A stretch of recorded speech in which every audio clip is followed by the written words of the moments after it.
morning, everybody. Firstly, a very warm welcome to Mr. Dave and Mr. Guha for coming to this event and really making us feel special in a way. For the mere fact that we are the intermediary link between the food manufacturers as well as the consumers. But overall, beyond being the connecting link, I think we consider ourselves as being extremely responsible to the industry as a whole as well as to the regulators to comply by the rules that they are in the process of formulating. And I'm so happy for the fact that you have announced that you have already, yes, we are aware that you have engaged in this magnanimous task of harmonizing the horizontal standards with the through the entire verticals. And I think we need to really give a loud round of applause for really completing this task in such a, you cannot say it's a short span of time, but yes, as compared to what internationally, that 30-40 odd years that Codex took, India has actually engaged into it and done this task within 1.5 or 2 odd years. I think it's just simply amazing. And the fact that it will come into existence within 8 months, I think it's almost a dream come true for each and every one of us. So just to begin my presentation, actually I think Mr. Chandrasekhar and Mr. Dave actually summarized all the points effectively in your particular keynote addresses. This is just a brief summary, and we will then move on to the interactive session when we will be addressing the teething problems, more of the ground level issues which the manufacturers and the traders are facing. So to begin with, a brief introduction which Mr. Kanwar very rightly gave is that we are the Food Ingredient Manufacturers and Suppliers Association of India, and we represent the majority of food ingredients as well as the additive industry in terms of our common concerns. We work together to create an operating environment that helps to promote the interests of all the majority of the members, and in a way increase the confidence of our customers as well as the consumers to use our products for their eventual food products. So we provide a platform to facilitate across the industry to create an operating environment to create safe products. We try to ensure that we, like Mr. Dave rightly mentioned in the last part of his address, that we aim to eventually come into this scenario wherein we are able to regulate ourselves with the standards that the regulators are setting. But for us, the limitation is currently is the limited amount of standards through which we are playing around. We aim to work with the legislators as well as with the regulators to develop food standards as well as upgrade the level of the existing standards. And overall, we are the connecting link between the food manufacturer and the consumer to provide safe and healthy food for the country and the world as a whole.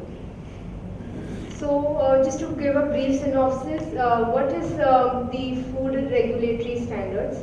Their objective is to protect the health of the consumers, to ensure fair trade practices, and to promote coordination of all food standards which is undertaken by the international government organizations as well as the non-governmental organizations. And eventually the idea is to develop and maintain the existing food standards. But above making these standards, the idea is also to regulate the imported food as well as the ingredients that is coming into the country. So this is just a brief objective by which the food regulators are operating by. Now coming to our next part of the presentation, where I am highlighting the problems that we are facing with regards to product approval. So as per the Schedule 1 of the Food Safety and Standard Regulations, which is dealing with the licensing regulations, the product approval processes came about wherein they wanted to regulate the ingredients as well as the substances or various technologies or processes or the combination of them which were being used to make the foods in the country. And the idea was to establish a history of safe usage, and in case if they do not have a history of safe usage, then they eventually go for product approval. That was the idea behind the first advisory which came about after this new law came into the existence in January 2012. However, the present scenario is such that each and every food business operator, be it a trader or an importer or in the manufacturer, has to go for the product approval, be it an ingredient or a food which has been in existence in the country for years, or whether it has been quite novel or new for the country. At the ground level, at the point of entry of these ingredients, many a times the importers are being asked by the authorities to generate the NOCs.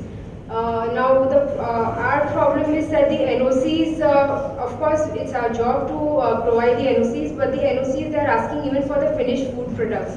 So what our message is to convey to the authority is that it's just not our responsibility to give the NOCs for the finished food products. Probably our job is purely to the fact that we provide the NOCs for our ingredient itself. It's difficult because we are actually accountable to a whole range of customers, and it's difficult to get the NOCs for each and every one of us because, for example, a simple ingredient, say a sweetener or a cocoa powder, can go to a battery of food manufacturers.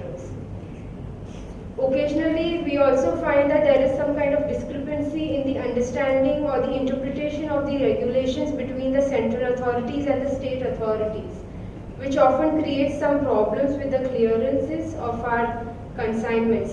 So in case if these small hiccups can be solved occasionally, I think we will be eased off a lot of problems. So what we see as our foreseeable solutions is, the harmonization of horizontal standards, limiting the product approval processes just to the ingredients, additives, or processing aids which do not have a history of safe usage. Now, another angle to this particular point is that we also need to define what is the history of safe usage for the country, or we talk about the history of safe usage in the world. Now, that's something which we can work together, wherein the food manufacturers or the importers can work with the authority to establish this particular limit. Communicating clear instructions from the central to the state authorities regarding the differences in certain regulations will also help to a great degree for clearances of imports. And last but not the least, it would be wonderful if we see a greater interaction between the FSSAI in terms of accountability as to why certain product approvals were not given. And in case if there were some problems, then I think we as an industry would like to have a kind of a amicable environment wherein we can have a solution to these, to the fact that why clearances or approvals were not given.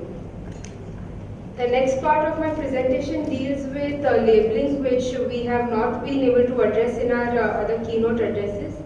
So far, the labeling guidelines, which has been introduced in 2011, simply deals with pre-packaged foods.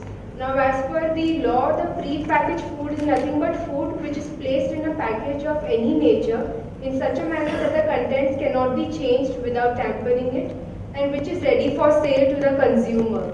Now, as we all know, and like Mr. Chandrasekhar rightly highlighted, we are ingredients and additives or processing aids manufacturers and importers, and often these guidelines do not apply to us. I mean, it's difficult to apply a nutritional table, a nutritional content table, or maybe a green or a red dot on the label, which doesn't go to the eventual consumer, because I don't think we will have a bowl full of cocoa powder with a sprinkling of nutrients and have it as a food by any chance. So there is a need to address the practicality of the labeling regulations. So what suggestions we have given from our side, certain suggestions to the authority to the draft that was released in December 2012, and we have asked them to create a separate guideline simply for non-retail packages. And we hope that the authority comes out and legalizes these guidelines for the non-retail packages as soon as possible. And My next part of the presentation is just a synopsis of and the long-term view as to how we see this regulation helping us as an industry. We want the legalization of the harmonized standards as soon as possible, which will help boost innovation. There will be a renewed sense of buoyancy in the food manufacturing sector, which will eventually help reduce food wastage and of course help reduce food inflation. As the demand for the specialty ingredients and additives picks up, we will naturally foresee a dependency on imports being reduced. We will foresee India as being the manufacturing hub of these ingredients and additives, just not for the local market, but even for the world as a whole. There will be a renewed sense of vigor in our existing food industry to explore newer food domains in terms of food and geography. So, I guess we as an industry would also like to align ourselves with the message of Prime Minister when he delivered during August 15, and we also want to be a part of the Make in India campaign. So, just just a small graphic to explain that how we want food safety and choice to be the central theme for all our activities, wherein we want the food regulators and the consumers and the central ministries and the Indian standards to work in harmony along with all the stakeholders to create the harmonized standards as a whole. So just on a lighter note, we all know that laughter is the best medicine, and I hope the authorities do not regulate that at least.